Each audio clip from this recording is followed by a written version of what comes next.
like phase 3. If you see my earlier videos, the fountains changed a little bit, and I added this post light here. Get my finger out of here. This post light that's on a photocell comes on at dusk to dawn, and the pump's on a timer. I've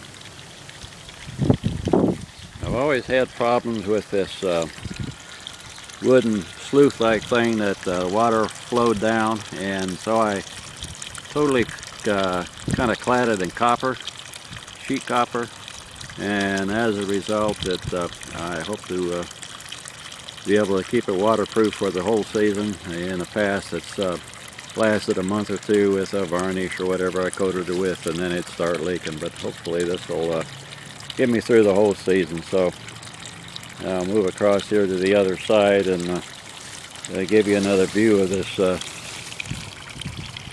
from the other side here. Maybe, like I say, if you've seen earlier videos, you can see some of the changes of the growth of the vegetation and so forth.